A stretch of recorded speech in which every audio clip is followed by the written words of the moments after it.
నిజంగా చంద్రబాబు నాయుడు గారి సర్కార్ అసలు అణచివేత అనే మార్గాన్ని ఎందుకు ఎంచుకున్నారో తెలియదు కానీ, ప్రతి విషయం మీద వాళ్ళు ప్రయోగిస్తున్నటువంటి ప్రతి అంశం మీద కూడా అణచివేతనే.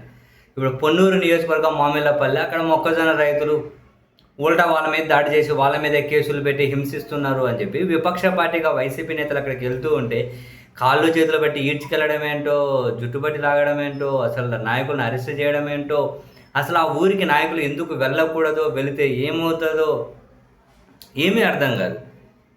వరుస పెట్టి చూస్తున్నాం. అసలు మామిళ్ళపల్లి అంటే అదొక శాంక్షన్డ్ ఏరియాగానే మార్చేశారు. ఇదే అంశం మీద జగన్మోహన్ రెడ్డి గారు చంద్రబాబు నాయుడు గారి ప్రభుత్వం మీద తీవ్ర ఆగ్రహాన్ని వ్యక్తం చేసుకుంటూ ఎక్స్ వేదికగా ప్రశ్నించారు. గుంటూరు జిల్లా పొన్నూరు నియోజకవర్గం మామిళ్ళపల్లెలో కాపు సామాజిక వర్గానికి చెందిన రైతుల పరామర్శకు వెళ్తున్న మా పార్టీ నేతలు జోగి రమేష్, జూపూడి ప్రభాకర్, వరికుటి అశోక్ బాబు, పీట నాగమోహన్ కృష్ణ, అంబటి మురళి తదితర నాయకులు, కార్యకర్తలపై పోలీసుల దాడి అత్యంత హేయం. జరుగుతున్న అన్యాయాన్ని బయట ప్రపంచానికి చూపిస్తూ ఈ ప్రభుత్వాన్ని నిలదీస్తున్న మా నాయకులపై పైశాచికంగా వ్యవహరించి అరెస్టులు చేసిన విధానం అత్యంత దారుణంగా ఉంది. పోలీసులను అడ్డు పెట్టుకొని ప్రజాస్వామ్యాన్ని చంద్రబాబు ఎలా కొని చేస్తున్నాడో కళ్ళకు కట్టినట్టు తెలుస్తోంది. శాంతియుతంగా నిరసన తెలియజేయడానికి వెళ్తే చంద్రబాబుకు ఎందుకు బీపీ వస్తుంది, అంత ఫ్రస్ట్రేషన్ ఎందుకు చూపిస్తున్నారు? మొక్కజొన్న కనీస ధర 2,400 రూపాయలు అయితే ఈ ఏడాది 1,400 నుంచి 1,600 కూడా దాటలేదు. తీవ్రంగా నష్టపోతున్న నేపథ్యంలో గ్రామంలో కొంతమంది కాపు సామాజిక వర్గానికి చెందిన రైతులు తమ మొక్కజొన్న పంటను తమకు సంబంధించిన రైతు గోడౌన్లో నిల్వ చేసుకుంటే పొన్నూరు ఎమ్మెల్యే ధూళిపాల నరేంద్ర తన అనుచరులతో దాడులు చేయించడమే కాకుండా ఆ రైతులపై అన్యాయంగా ఎస్సీ ఎస్టీ కేసులు ఎందుకు పెట్టించారు? కనీస మద్దతు ధర 2,400 రూపాయలకు కొనుగోలు చేయకపోయినా దీన్నెవరూ ప్రశ్నించకూడదా?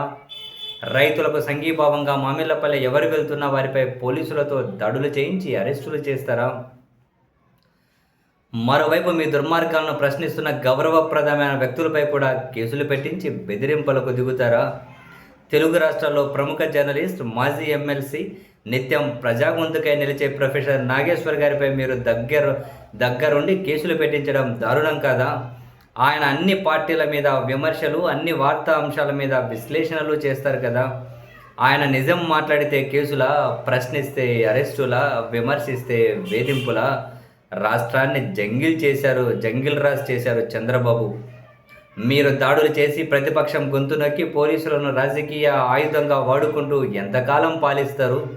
అధికార మదంతో విర్రవీగుతున్న ఈ ప్రభుత్వం గుర్తుంచుకోవాలి, ప్రజలు ఎల్లకాలం సహించరని. ప్రజల కోసం నిలబడడం మా బాధ్యత. మీ అక్రమాలు, మీ అణచివేతలు, మీ కక్ష సాధింపులపై మా పోరాటం ఆగదు.